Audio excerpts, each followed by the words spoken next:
জুলাই গণঅভ্যুত্থানের পর থেকেই এস আলম গ্রুপের বিরুদ্ধে ব্যাংক দখল করে অর্থ লোপাটের বিস্তর অভিযোগ জমা হতে থাকে দুর্নীতি দমন কমিশনে। আর্থিক গোয়েন্দা বিভাগের এক নথি বলছে, 4 ব্যাংক থেকেই এস আলম গ্রুপের বিভিন্ন প্রতিষ্ঠান 1,78,000 কোটি টাকা ঋণের নামে আত্মসাৎ করেছে। এর মধ্যে শুধু ইসলামী ব্যাংক থেকেই 1,05,000 কোটি টাকা লোপাট করেছে তারা। অভিযোগের অনুসন্ধান শেষে রোববার দুদক জানায়, ইতিহাসের সবচেয়ে বড় অর্থ কেলেঙ্কারির অভিযোগে এস আলম গ্রুপের চেয়ারম্যান সাইফুল আলম সহ 67 জনের বিরুদ্ধে মামলা করা হয়েছে।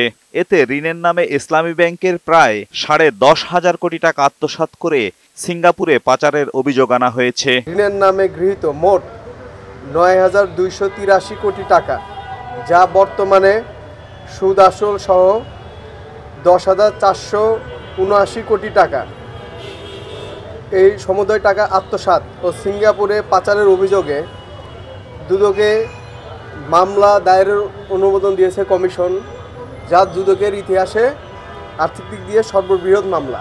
দুদক বলছে, 134টি ডিলারের মাধ্যমে এই অর্থ উত্তোলন করে এস আলমের স্বার্থ সংশ্লিষ্ট প্রতিষ্ঠানে জমা করা হয়। স্থানান্তর, হস্তান্তর, রূপান্তরের মাধ্যমে অপরাধ সংগঠিত করার অপরাধে এস আলম সহ 67 জনের নামে বিরুদ্ধে দণ্ডবিধি, দুর্নীতি প্রতিরোধ আইন ও মানি লন্ডারিং প্রতিরোধ আইনের সংশোধন ধারায় মামলা দায়েরের অনুমোদন দিয়েছে কমিশন। এদিকে স্বাস্থ্য উপদেষ্টার সাবেক ব্যক্তিগত কর্মকর্তা তুহিন ফারাবী ও মাহমুদুল হাসানের সম্পদের হিসাব 21 দিনের মধ্যে জমা দিতে নোটিশ জারি করেছে সংস্থাটি। এছাড়া দুদকের আবেদনের প্রেক্ষিতে যশোরের সাবেক সংসদ সদস্য কাজী নাবিলের 30 কোটি টাকার স্থাবর অস্থাবর সম্পদ এবং 45টি ব্যাংক হিসাব জব্দ করেছে আদালত।